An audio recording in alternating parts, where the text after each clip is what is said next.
So what's up guys, and today I'm back with another video. Today we're going to be doing another video of Kubernetes Goat and how to basically set up a Kubernetes standard cluster to run Kubernetes Goat scenarios, or just how to install Kubernetes on kubectl and stuff like that. So here are our two stuff we need is kubectl and Helm.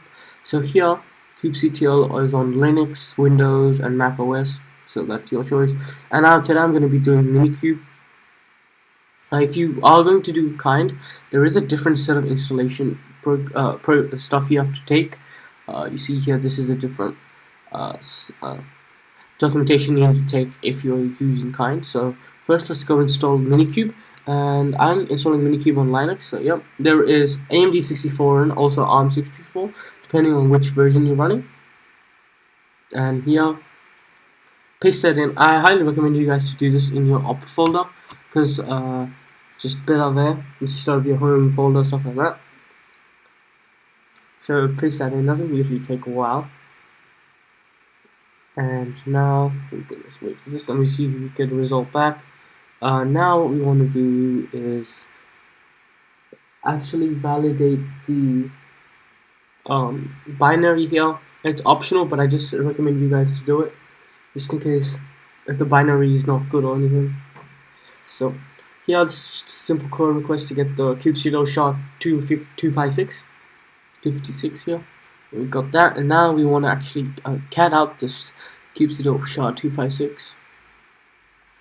See here, we can validate the binary against checksum file, and copy that,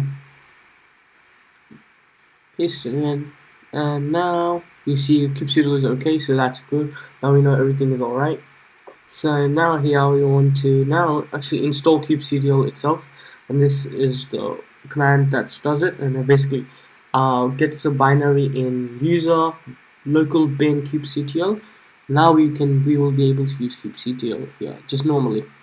So now we have downloaded kubectl. It works, but we still need to do something else. We can first check the version of it. Just check here, everything's working. So it's actually listening to the queries we're giving out. So now, what I want you guys to do is just scroll past this and go to the verify kubectl configuration. I see a kubectl cluster info. So copy that and paste it in. We should be actually getting an error. So wait for the error to achieve. And you see here we got an error.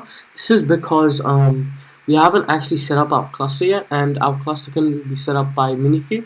So we need to install minikube and actually run a cluster to do that, and then we won't be getting this error anymore.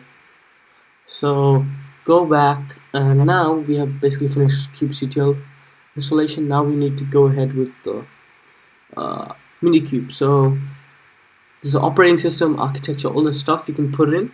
And here, this is basically the curl request here. Sudo curl and sudo install. This will basically install minikube here. This does take a while, so I suggest you guys just be patient a bit. So yeah, and here now we have basically what minikube installed. Now we have to basically actually start the cluster. So we're going to do that by minikube start here, and we should be actually getting an error when we do this. This is because we haven't set our driver yet. So yeah. See how we got an error. It's because we have I've actually already set my driver to Docker, but I have not installed Docker. So yeah, I opened the drivers, and we see on Linux. I suggest you guys to go with Docker because I think it's pretty versatile and it's preferred on all of the operating systems. So Docker, and basically what this will do, we need to requirements. We need to actually install Docker. And this is install Docker on all the stuff. I'm using Kali Linux, so I'm actually just going to search up how to install Docker on Kali Linux because it's a bit different than some of them. So I'm going to search that up, and for you guys it might be different. You can just follow that. So I see here there's a Kali documentation here, and we see here it's just sudo apt update sudo install docker io. So I'm going to first do sudo apt update, and this might take a while depending. This usually takes a while if you haven't, if you don't frequently do sudo get update, apt update, sorry. So I recommend you guys to do it pretty frequently, because it's a security. It's better for your security and basically gets all the latest features. So yep. So now what we can do is wait for that to load.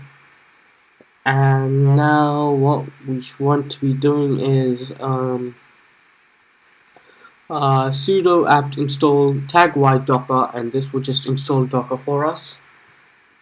So just wait for that. And here, this is sudo system enable docker. So you might get a bunch of these in the installation of docker, so just be patient and go through all of. So now we see we got this all back, and now we have the sudo system. We see now we have docker enabled and it is functioning. So now what we can basically do is now add our sudo user mod.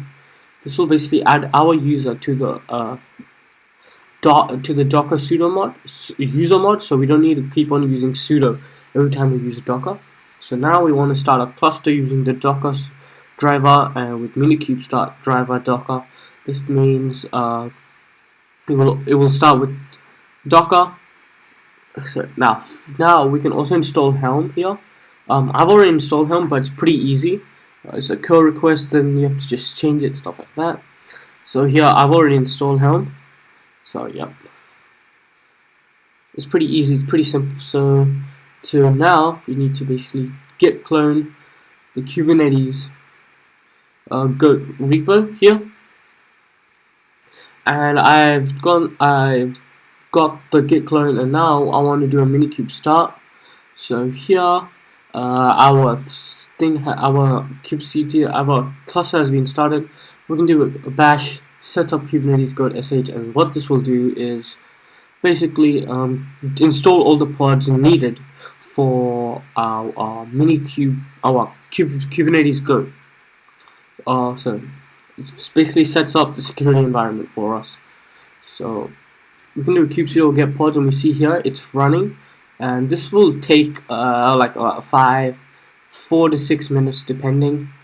So yeah, so we can actually just go ahead and get started here, and this shows here 6 minutes here, so 4 to 6 minutes, and we have to wait basically until it's fully completed, and then we can actually do bash access Kubernetes Goat sh, which is basically port forward. So here we see we have got all them running here. Took me 5 minutes. So yep, here now we can just do bash access Kubernetes Goat. But we'll have to be this basically port forwards all the environment by exposing services via port forward. So this will port forward all of the services, but we have to be also in the Kubernetes Goat GitHub repo, or the repo, and we've done that, and we see it successfully port forwarded.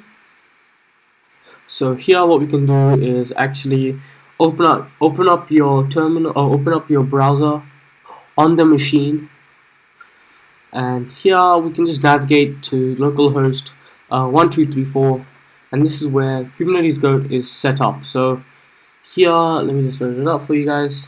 This is it, Kubernetes Goat, and it should work. So here, this is basically its setup, and we see how we all of the scenarios here, and we'll show you like quick simple stuff what you can do to like set the scenario up, stuff like that. So that's basically what I was trying to show you guys. So this is used basically for the Kubernetes Goat scenarios, obviously, to set it up, and you can actually use them. So that's basically the video up. So hope you guys had a and see